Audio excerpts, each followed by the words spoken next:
A young elephant was already down when the first hyena appeared. Her gray flank heaved in the grass, streaked with the wet sheen of labor.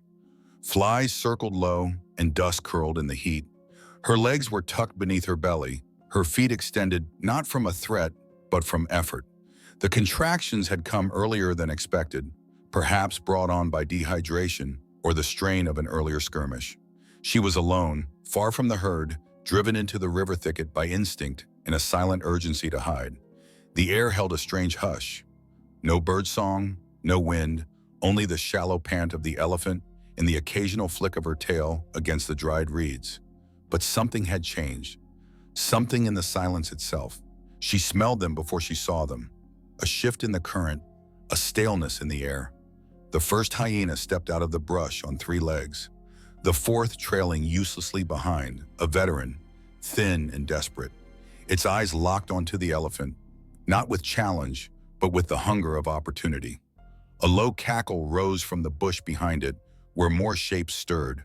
One by one they emerged, 5, then 7 mottled bodies, ragged ears, snouts crusted with old blood. They circled without haste. The elephant lifted her head but did not rise. She couldn't. Her body tensed, half from the pain of birth, half from the knowledge of what was coming. She let out a low rumble, more vibration than voice. The hyenas were careful. They didn't rush. They waited. They had seen this before, a weakened queen caught in the grip of nature's cruel clock, that a contraction tore through her, and something small moved between her hind legs. Still slick, still blind, a calf gasping into its first breath while its mother stared down a ring of predators. She turned slightly, instinctively curling around it, shielding the tiny form beneath her chest. Her flank shuddered. Another contraction loomed, but there was no time. The matriarch hyena made the first lunge, not at the elephant, but at the afterbirth trailing behind her. It was a tactic: test the elephant's range, provoke her to move, to bleed, to fail. The elephant trumpeted weakly but precisely, catching only air. As the hyena retreated grinning, another rushed in from the other side. This time she struck true, tusks raking a shoulder. Blood sprayed in an arc across the dry leaves, but even a queen can only bleed so much. Her breaths were short now, shallow. Her head dropped for a moment. The calf beneath her squirmed, mooing softly. The hyenas crept closer. One pressed its muzzle to the elephant's haunch, bold and reckless. And then something in the thicket shifted. Not a hyena, not an elephant. The brush exploded from the wall. Of undergrowth came a shape that did not belong in this confrontation. Towering, black, silent. The hyenas scattered on instinct, yelping, claws tearing at the earth. The elephant did not move. Only her eyes widened, following the shadow that now stood between her and the pack. The silverback gorilla, not native to this dry terrain, not expected. And yet here he was, dust across his back, chest broad, arms slack but coiled with quiet threat. His nostrils flared as he surveyed the scene, then lowered. Not at the elephant, not at the calf, but at the hyenas, who now circled from a greater distance, unsure whether madness or miracle had arrived that he didn't roar. He didn't charge. He simply stepped forward. 1, 2, 3 deliberate paces. The hyenas hesitated. One barked sharply, then another bolted. The injured one snarled in frustration, but did not approach. The spell had broken. The balance had shifted behind the gorilla. The elephant still breathed barely, her calf pressed to her fur. A second calf, half-born, was still curled near her tail. She didn't lift her head. Her eyes stayed fixed on the figure now sitting beside her, massive and still, as though waiting for the grass to decide what happened next. And above them, the first low rumble of distant thunder rolled across the savanna. The thunder rolled again, closer. This time low and swollen, vibrating through the ground beneath the elephant's trembling body. She did not flinch. Her breath came shallow but steady, pressed around the 2 newborn calves, now curled into her belly, one barely clean, the other still warm from the womb. The blood around her was beginning to cool in the dust. Flies thickened in lazy spirals. The gorilla did not move. His back faced her, shoulders wide, arms resting loosely across his bent knees. He sat not like a warrior, but like a sentinel, Every few moments, his ears twitched at the distant movements in the underbrush. Shadows of hyenas still lingering, though farther now, reduced to silhouettes flitting between shrubs and thornbush. The boldness they once carried had faltered. None dared return just yet, but dusk was coming, and with it uncertainty. The elephant tried to raise her head. Muscles protested. Her body still raw from birth and blood loss, warned her against it, but she managed barely. Her eyes moved slowly, taking in the stillness of the strange ally before her. The gorilla, massive and alien, had not once turned to acknowledge her presence. Yet there he sat, unmoving, patient in a way only ancient instincts could teach. He had nothing to gain here, no kin to protect, no food to steal, and still he stayed. Behind him, the calves whimpered, one nuzzling blindly, the other not yet strong enough to cry. The elephant shifted slightly to shelter them better from the cooling air.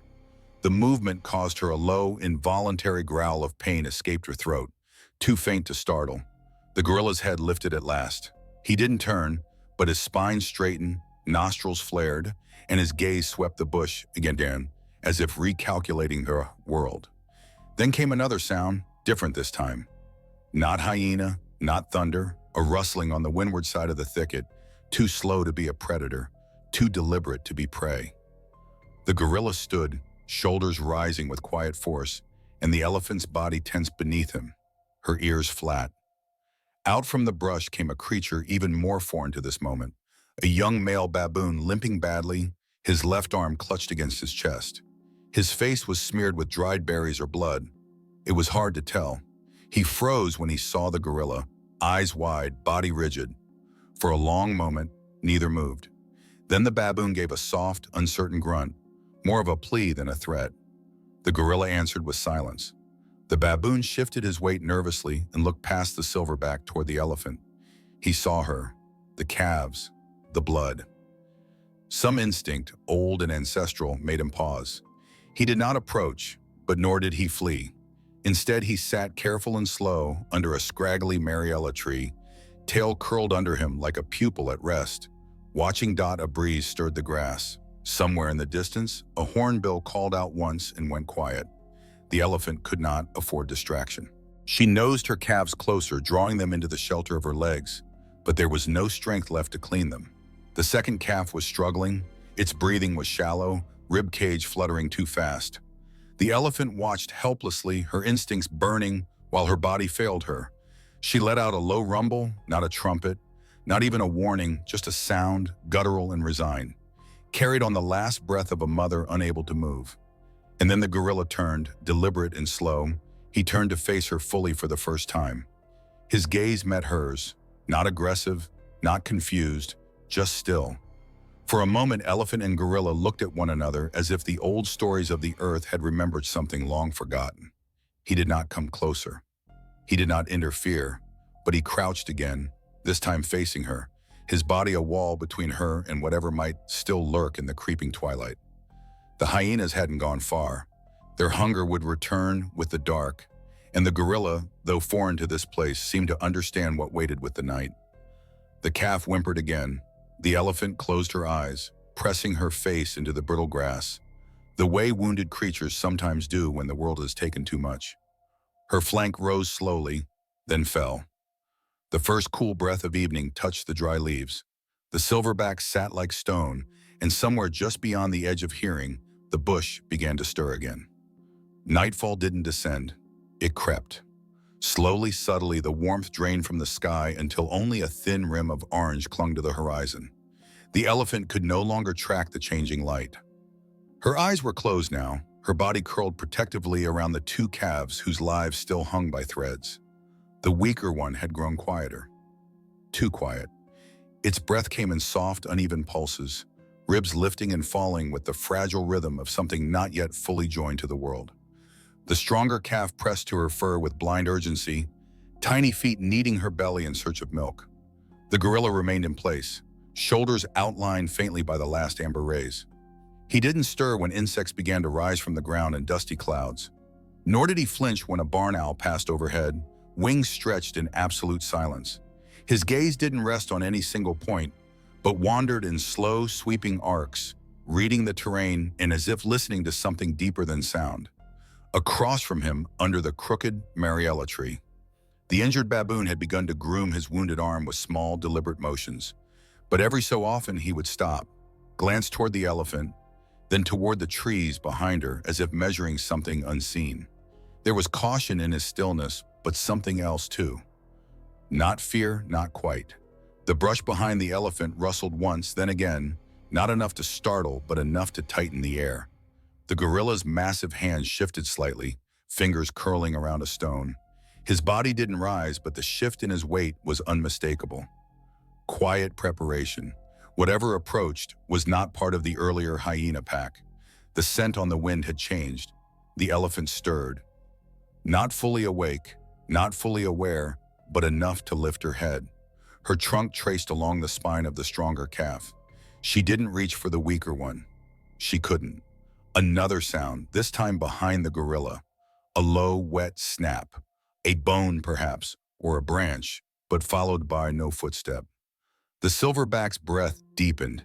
He turned his head fractionally to one side, nose lifting to taste the air. His eyes narrowed, scanning the shadows forming beneath the taller trees. There was movement there. Several shapes, low to the ground, smooth. No cackling, no rumbles, just the gliding hush of bodies too confident to announce themselves. These were not hyenas. The baboon had gone rigid. His hand hovered over the wounded arm, lips slightly parted.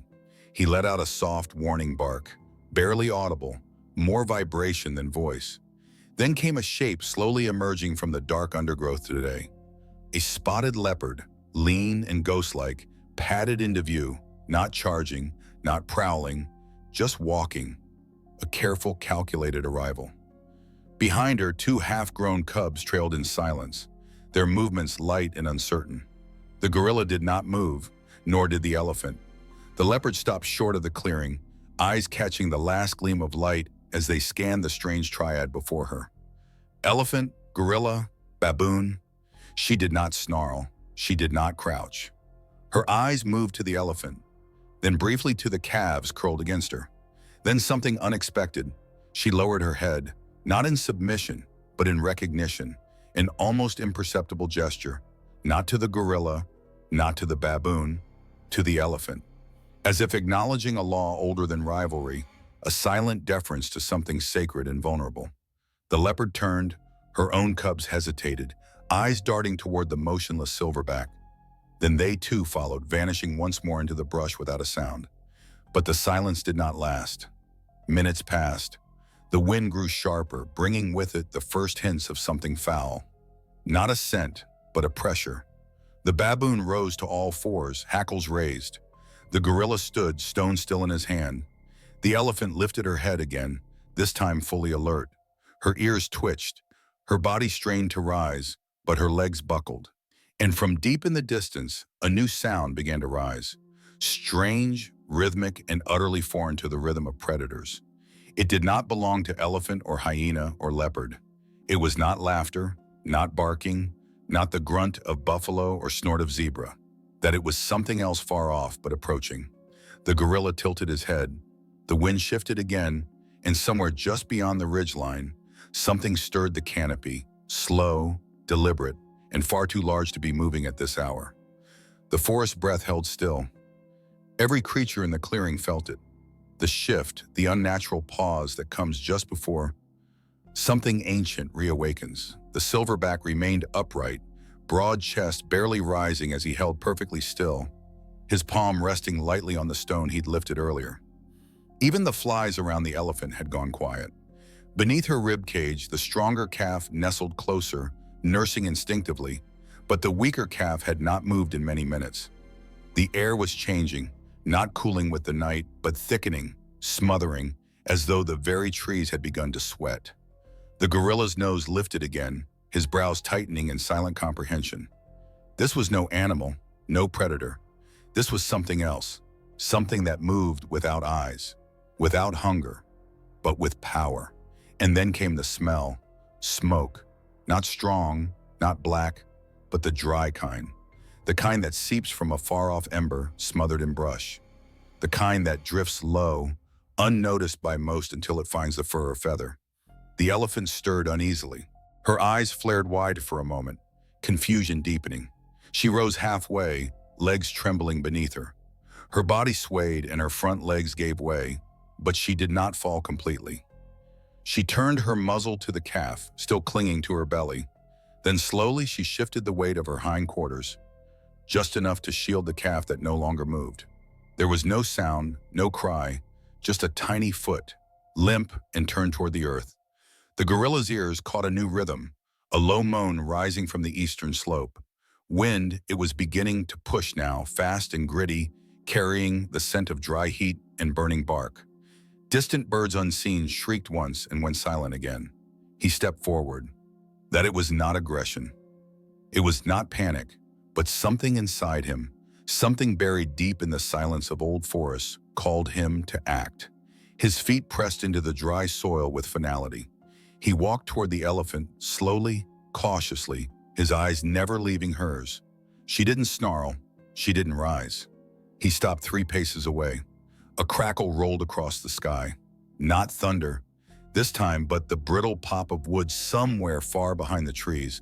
Smoke drifted low through the acacias, more distinct now, curling like fingers, searching for breath. The gorilla glanced toward the horizon. Somewhere behind the hills, something was burning, fast and unchecked.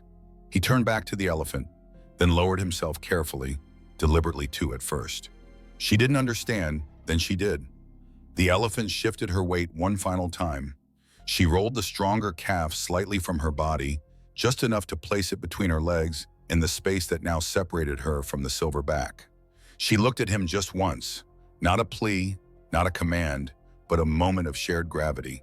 And then she lay back down, pressing her chest once more to the smaller calf. The silverback blinked slowly. Behind them, the wind grew teeth. The Mariella tree where the baboon had once sat now trembled as seed pods fell like dry pebbles. The baboon was gone, fled, or vanished. No sign of him remained. Then above the canopy, a new color bloomed. Orange, faint at first, like twilight on the wrong side of the sky. But growing, the gorilla stood again, faster now. His chest moved once in a deep breath. Then he reached down with one hand, not to touch, not to hold, but to scoop up the calf, gently cupped in the curl of his palm, cradled against his forearm. The elephant did not look again. She closed her eyes. Her head fell to the earth beside the motionless body of her second calf. She made no sound. Wind surged through the thicket, tearing leaves, scattering ash, and behind them, the first thin veil of smoke licked across the clearing.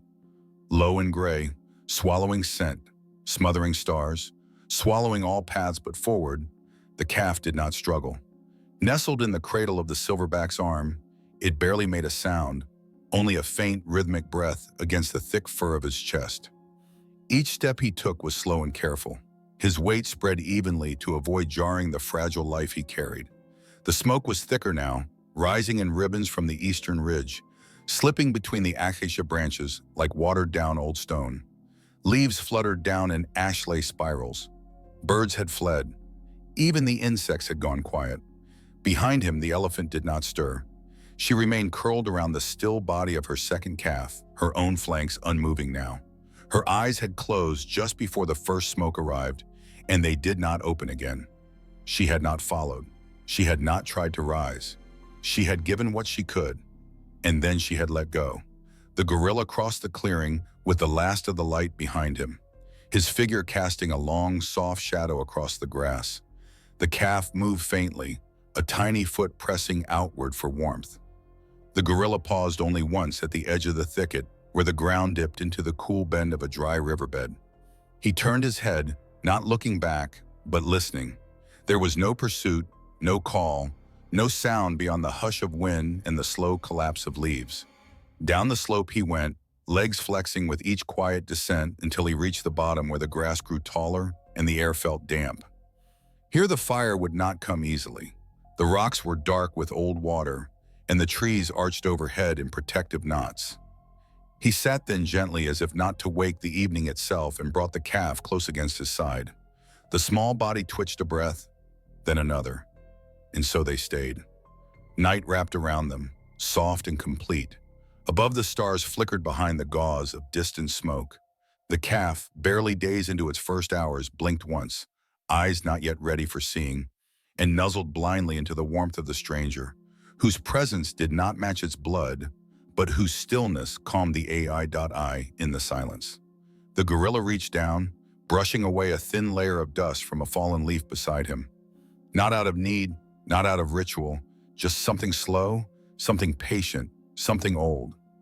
Far above them, on the ridge where the fire had begun, the sky now burned orange behind the trees. Sparks danced among branches where owls once perched. The elephant's shape, distant and gray, lay motionless beneath the marilla. Her body had not moved, but the calf she protected, the one she had given to another, now breathed in the shelter of a new silence. The gorilla shifted slightly, curling himself forward, not to sleep, not yet, but to form a wall against the wind. And the fire did not come down the valley. That it stayed where hunger had once ruled, that it stayed where an elephant had died with dignity. And in the hollow curve of the earth, beneath the thickening dark, the calf was still breathing. The night held them.